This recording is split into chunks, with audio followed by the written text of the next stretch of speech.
Welcome back to another episode of Survival Worldwide. I am here with the latest evicted castaway who made it all the way 35 days into the show and ended up on 5th place this season. He was the silent assassin, the master puppeteer that was playing behind the shadows and doing a lot that we didn't see in the early stages of the game. And I kind of called it a little bit on the way that it was edited there pre-merge. But Kiran, you had a great game and welcome to the show. How are you doing?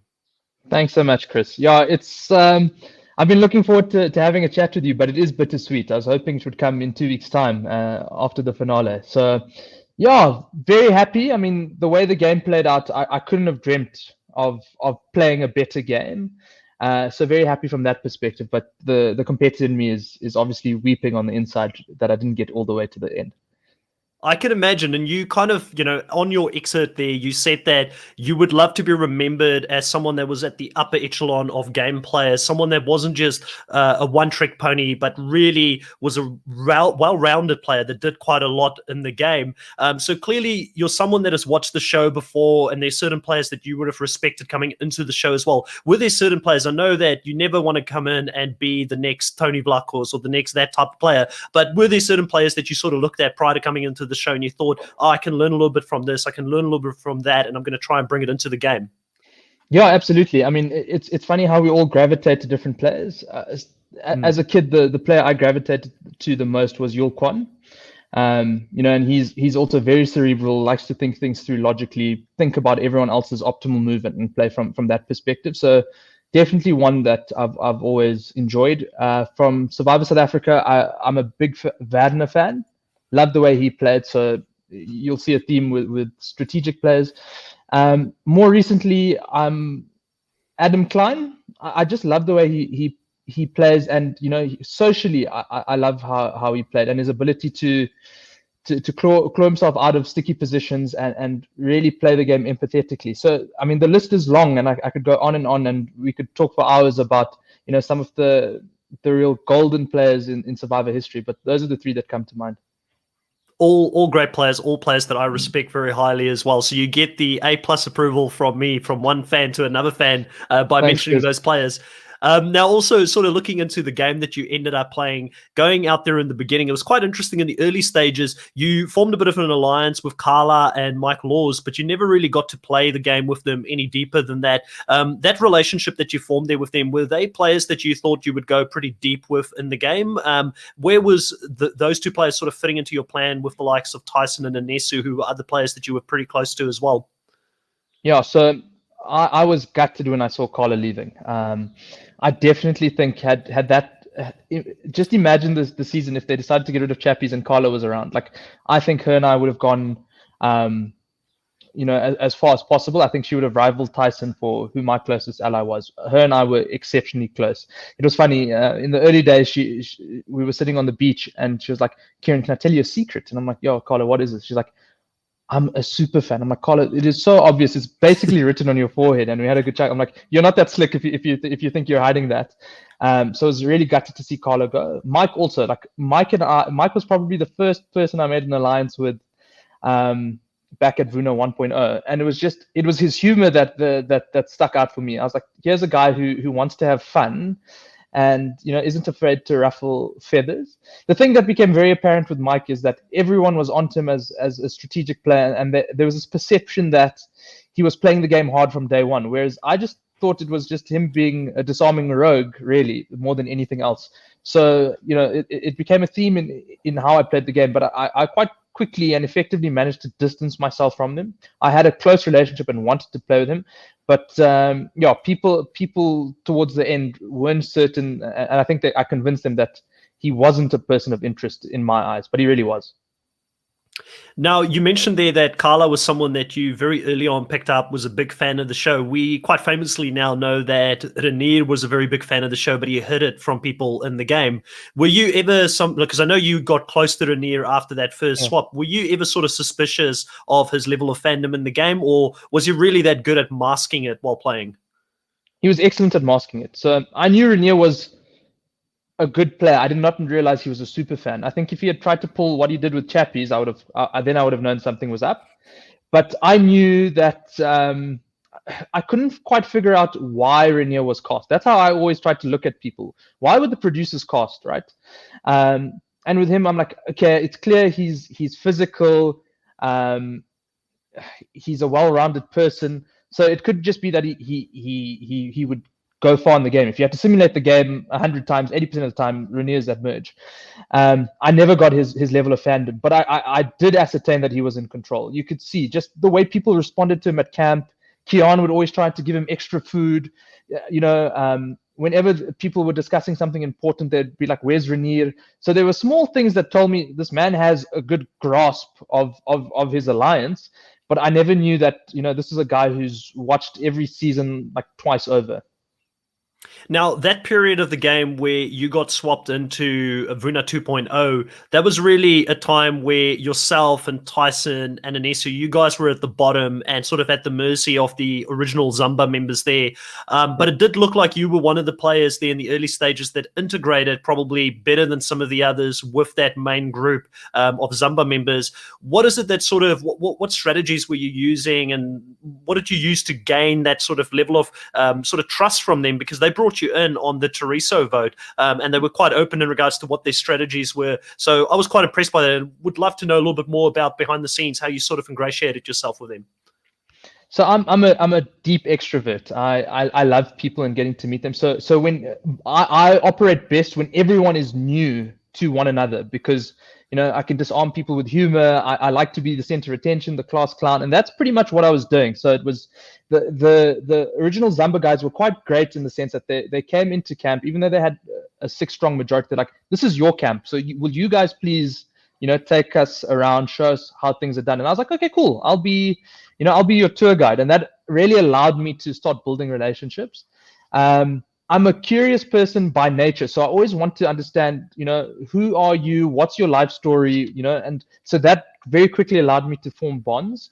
Marisha, it doesn't come out enough in the season. She is hilarious, and she has a really wicked, dirty sense of humor. So her and I were just off the cuff jokes that just could never make air. That was like our main sense of interaction. Rainier, he works at a petrochemicals company here in South Africa that I know quite a bit about. So funnily enough, we started talking about his job and and engineering stuff. So that's how it was. It was these really personal connections, and just I know quite a bit about a lot. So a little bit about a lot, which allows me to engage. Marisha's husband and her own a farm. I know a bit about agriculture, so we spent hours talking about the irrigation system. So it really is just getting to know people at a deeper level and making them really aware of who I am as a person and not as a player. So people must just forget Kiran as a player. They must be like, Kiran's a cool guy. We enjoy chatting to him. He should stay. And that really was my strategy. We want, especially in those early days, we want Kiran around because he's just a nice chap.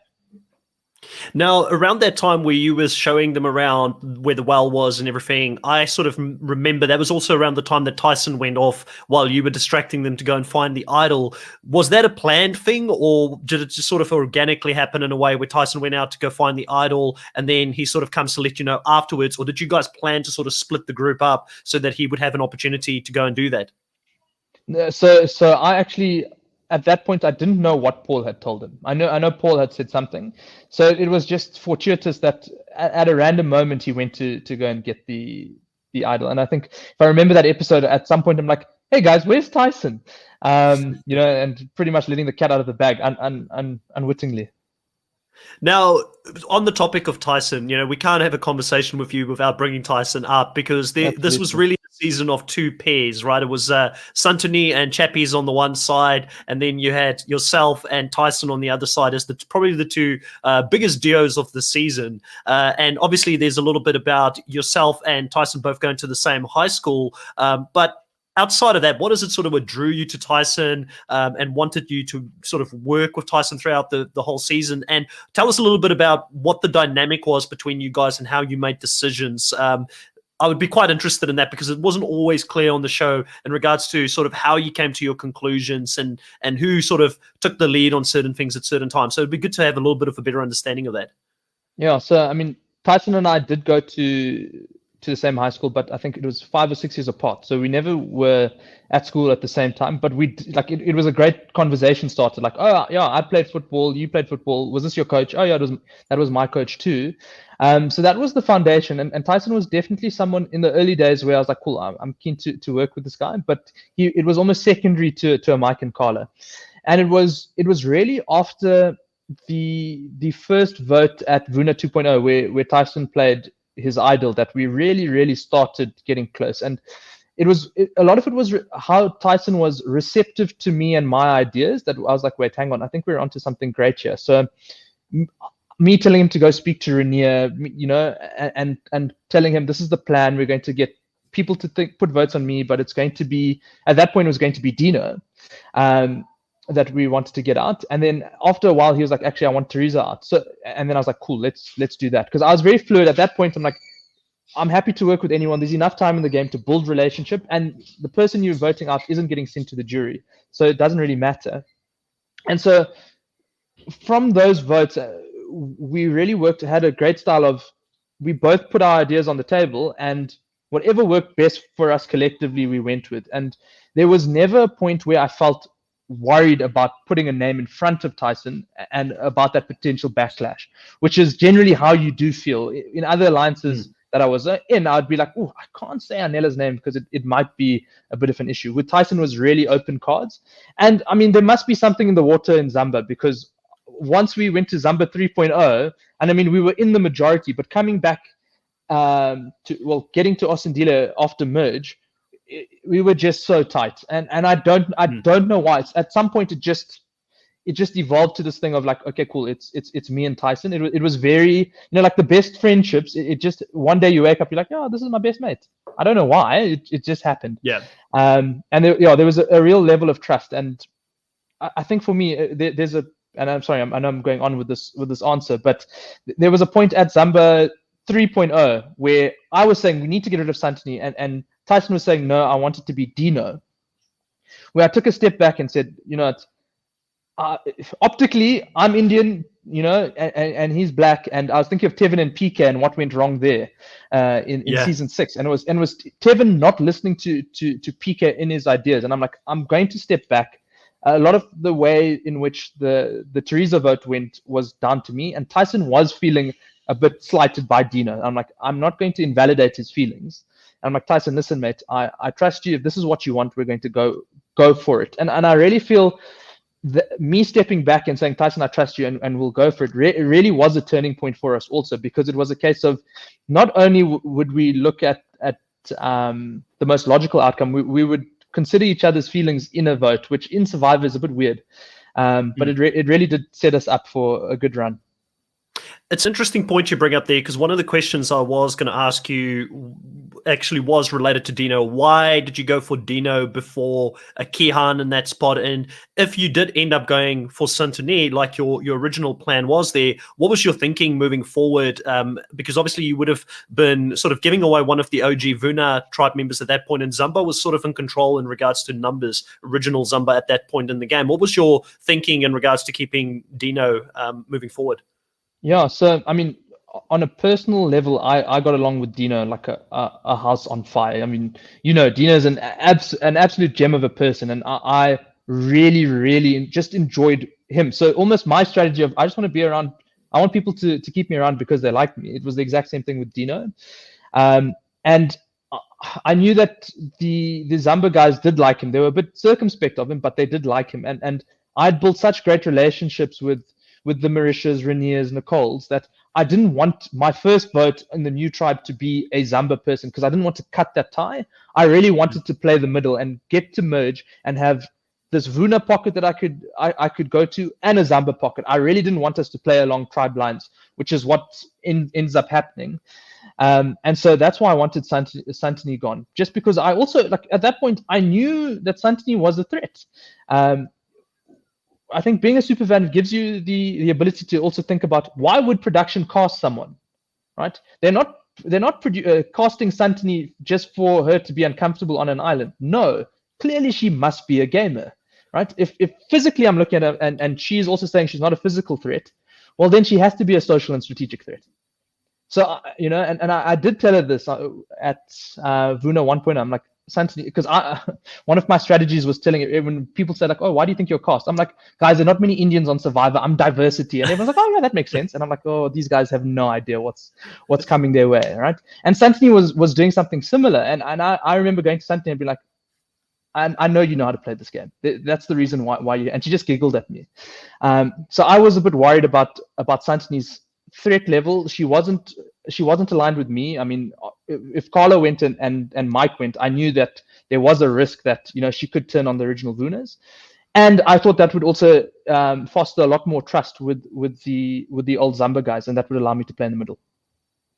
On the topic of Santini, you were somewhat of the Santini whisperer within the Vuna Alliance, and you kept her calm and sort of made sure that she stayed the course with you guys for as far as you possibly could in the game.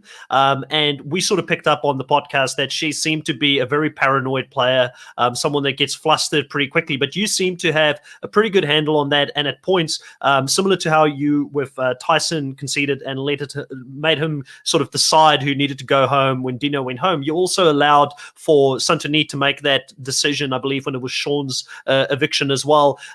What is the sort of main things that, what was the secret, sort of ingredient behind being able to keep Santini sort of happy and working with her as far as you did in the game? So it's, I'm going to answer this in two parts. So the first part, to play a game strategically and to be good at strategy in Survivor, you cannot do it without fundamentally being good at the social game, right? And the way I see it, there are layers to it. So the easiest layer would be everyone likes me, right? That means I could potentially go far.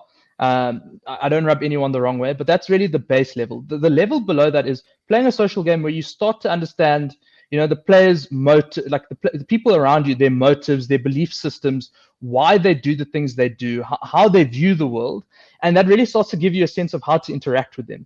And that's how I tried to play it, like really get a good understanding of the people I was with and the context of the game at that point. And by putting the two together, you can almost simulate how you think people will interact and respond to the changing dynamic of the game. Now with Santini, I'd taken the time to get to know her, and I could see with Santini that a lot of people in the game underestimated her, and it's something that I think she's used to in life, but it's also something that frustrates her, and that's something that I could resonate with.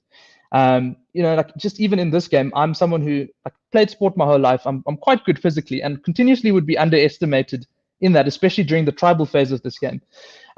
So for me, it was, I responded to her and spoke to her from that perspective, right? Because I could see the frustration. I could see she was always scapegoat for things. Her paranoia led to people being annoyed with her. So I almost tried to speak to her from that sense of I understand what it feels like, and I understand what you're going through, but I know you're a proper player, and I respect you for that, and I think that really helped. Another question for you there. Obviously, you quite rightfully said you were an athlete. You were someone who could win, and then you actually won 2 immunity challenges in a row. Was that always your plan coming into Survivor to win immunities after merge that early on? Because obviously, as a big fan, you probably knew that it could put a bit of a target on your back for doing so. And how much did the immunity island sort of play, the whole twist of immunity island, how much did that play into your decision making to really gun for those early immunities? Yeah, so it's funny. Before the season started, I remember talking to LaRue and telling him, "I'm going to surprise people. My intention is to win a couple of immunities at the end when no one expects it."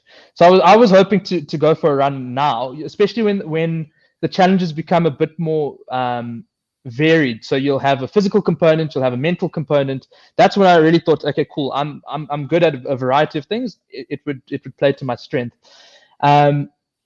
Yeah, I never ever anticipated I'd win an endurance challenge. Like for the first hour of that challenge, I was like, Nico, where's the pizza? I'll come down.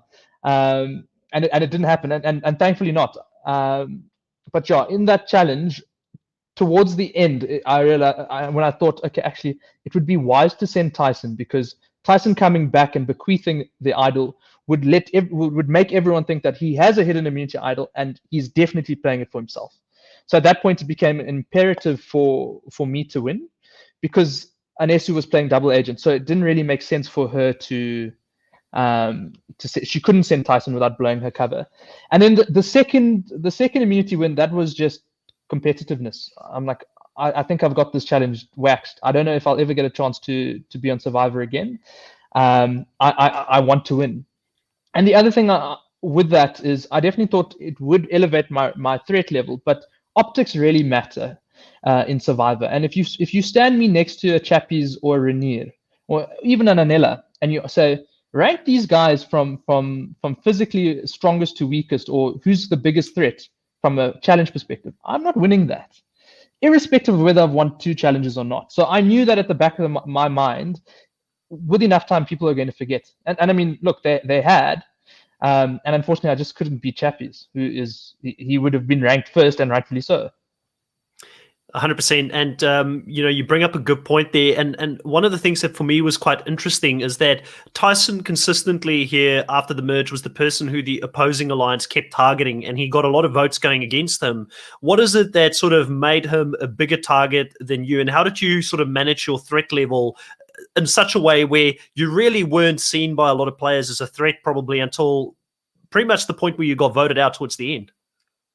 Yeah, so again, it's the optics. So Tyson playing the idol for Chappies really makes a difference. And, so great that my alliance partner was not a super fan, because I don't think a single super fan would ever have done that.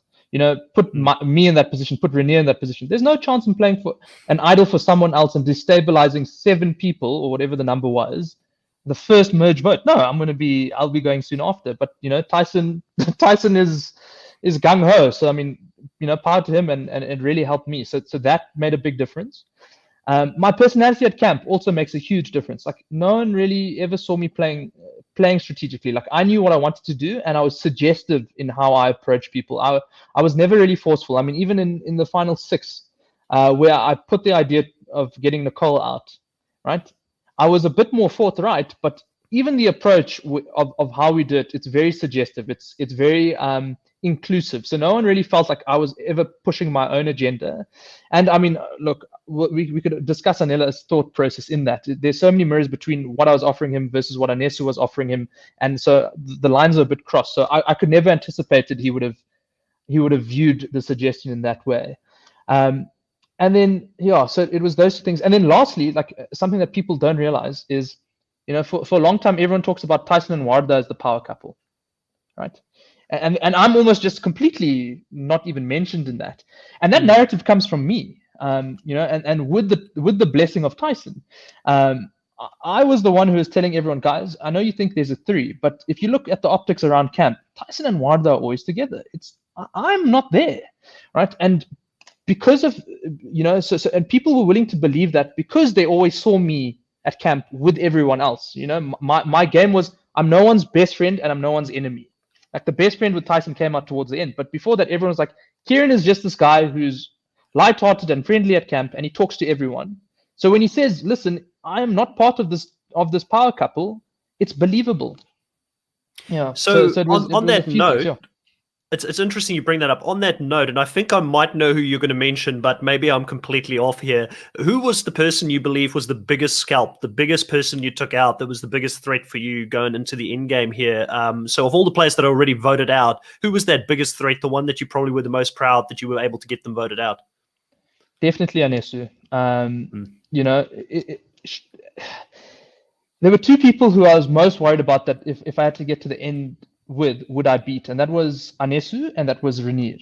Both socially very strong, both very strategic, and both were able to slit people's throats with a smile. And the person whose throat was being slit was still smiling at them, which is exactly how I was trying to play. So the moment both of them were out, I'm like, if I can get to the end, I think I have a shot. So yeah, it was definitely Anesu, because the amount of graft that went into that is there is so much that isn't shown, and it is actually so fun. I mean, you probably know pretty well Anesu was my preseason favorite, or my preseason winner pick, and I felt like I was wrong about a lot of assumptions about players coming in, and I love being proven wrong, and I love the fact that I made bold calls before the season even started. But there were 2 players that I was very correct about and that was Chapison and Nesu, and how they played out on the screen. And funny enough, they were my number one guy and girl pick when we did the draft pick. But, looking at the Nesu game and how she played, I can see why you guys are very similar in an opposing sort of factions within the game. I'm quite interested because you were close with Nesu at some point. When did that sort of disappear, and what happened to make you sort of distrust her when the merge sort of came about? So Anesu was on my radar since pretty much day one at Vuna, just because I knew she was a doctor, and I literally only told Tyson about her being a doctor in the days that we were going to vote for her. And the reason for that was she was so good at disarming people, charming people, that if I told her secrets, it would actually make me look bad and not the other way around. So I really kept that secret until it was the right time to strike. But I was always wary of her because after that Pinty vote, when I saw her crying and everyone was going to her and consoling her, I'm like, it's been 4 days. Even if this is true, the amount of sympathy she is getting, this is a proper player, and this is dangerous because she is super smart. So I had my eye on her the whole time through. And the great thing about someone like Anesu, all I had to do was think about when would I strike if I was on the other side, and just apply that, because we thought very similarly. So she was going for first mover advantage. It's 6 versus 2. Now's the best time to strike, because I would anticipate that a lazier opponent would strike at 6 versus 1. So I knew that something was up at that point. Now, I know that the fans would definitely not make me get away without asking this question. Obviously, going into these last couple of weeks, there's been a lot of animosity between certain players within the game. I know things got pretty heated between Tyson and Chappies at one point. You got pretty annoyed with Chappies for eating food and doing things on his own out there on the island. And 2 questions here. Firstly, are you guys all okay outside of the game now that the game is done and dusted? And then secondly, sort of, can you talk us through why things on the island just become that much more heated and everything is just sort of heightened when you're playing a game such as Survivor? Yeah, so the first one, I think we're all good. I know I'm good with everyone. The game is the game, right? And who you are and how you act outside of it is very different. Someone like me, I don't lie as much as this. I barely ever. It's not something I enjoy doing. But in the game, yeah, fair play. And the animosity. So it's weird, right? For me, the only thing that really got to me was the sweets, because that for me was outside of the rules. The rice, fair play to Chappies, right? It's I've seen it before in the game. People do it, and generally, where you really face the consequences, either you're going to get voted out immediately or at final tribal council. So you have to weigh up what you're doing. The reason why I think people get so upset, it's not necessarily about does it give Chappies an advantage, or from my perspective, it's in the game of Survivor, you're thrown into the wilderness, and it's this innate quality of humans to start to rebuild and create a society for themselves. And almost what you see is a breaking of the societal code in that moment. It's the closest thing I can compare it to is if you've ever had your house broken into. It's not even the fact that things are stolen from you that upsets you. It's this, someone has invaded my privacy. It's this deep sense of there's just something wrong, that a line has been crossed. And I think that's how most people felt. It's, we've built a society, we've rationed, we've all agreed to these rules, and to have someone break it, that it hurts from someone within our own ranks has done this. That's my sense. From a gaming perspective, I think, power to Chappies. I think it's a great move. If I personally wouldn't do it. It's not the type of game I would want to play, but I can see the merits to it, right? I definitely can. And in this last episode with the mussels and the crabs, honestly, I have no issue with that, because if the man is foraging for himself, it is his prerogative whether he wants to share or not. The rice is a different story, and that's why I look to ration the rice, because I'm like, this is communal property here. Let's ration it accordingly. But crabs and mussels, that's any person's prerogative. And what you would have to weigh up is how will a jury view that? That really becomes the issue at hand, right? It's the exact same thing with Kiran eating her her snacks in front of Warda and Santini. I had no issue with that. I mean, those were her snacks. Technically, yes. Was it a good move to eat it in front of someone? No. If she had gotten to the end, would have that been thrown into her face? Potentially. And it's more the longer term consequences of that I would look at. Yeah, I mean, we've seen people steal rice before and cook rice away from camp, but normally there's a few people involved in it as well, where you actually share it with other people and you use it as a way to build an alliance. This is the first time we've seen someone just do it on their own, eating on their own. So I'm looking forward to talking to Chappies about what his train of thought was, obviously, so we can get into Chappies' world, and I think it's going to be a great podcast when we do that. But sort of moving on from that, you didn't end up working with Chappies in this vote, and Chappies was the only person who didn't really have a tight two here, because you had Anela and you had Nicole, who, kind of had that allegiance because of previous Zamba members. I felt like Anela probably felt like he needed to look out for Nicole to a certain degree, and probably vice versa. And then yourself and Tyson, you guys were unbreakable. Was there just no sort of way for you to bridge the gap and have a conversation with Chappies after the animosity and the things that happened prior to that? Do you believe that just sort of closed that door? Or what was your thinking in regards to not trying to at least make a better offer for Chappies and potentially promise him a final three or something like that? Because your game on its own was pretty impressive, and we'll go into what you would have done versus Tyson at the end as well, because I'm really interested in that.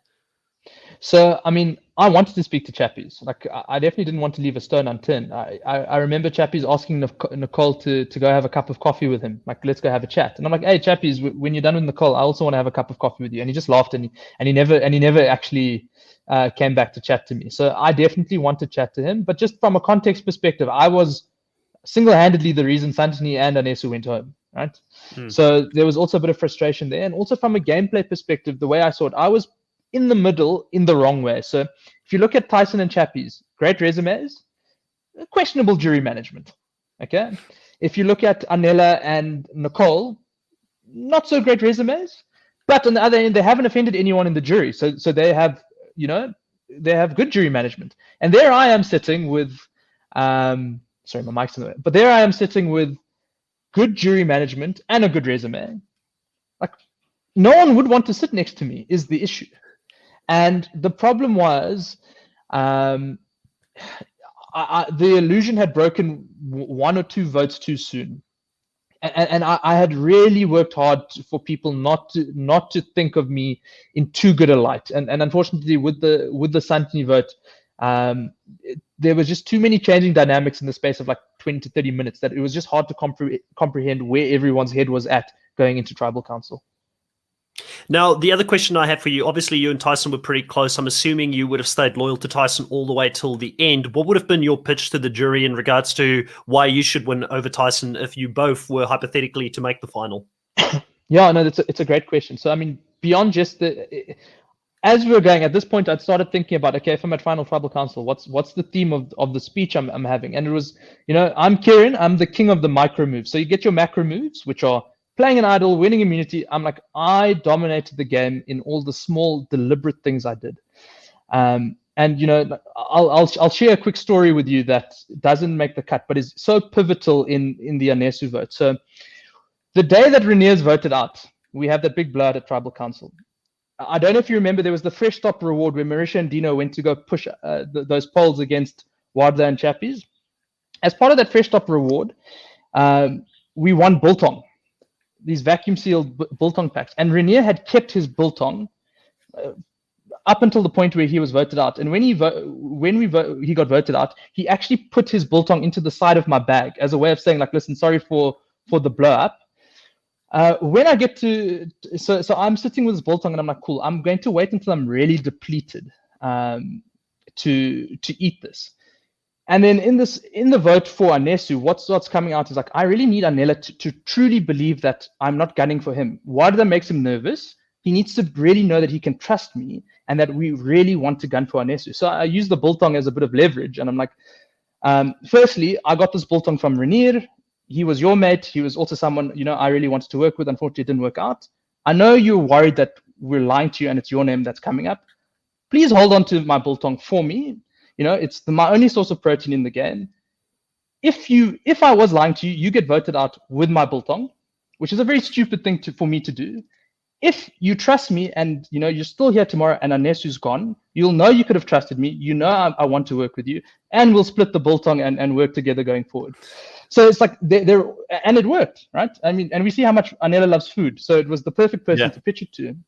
But those are the kinds of stories and like the really small, deliberate things that I did that I would have brought to the final tribal council, and I don't think anyone would have been able to articulate it as well as I did, because I was very deliberate with the things I did.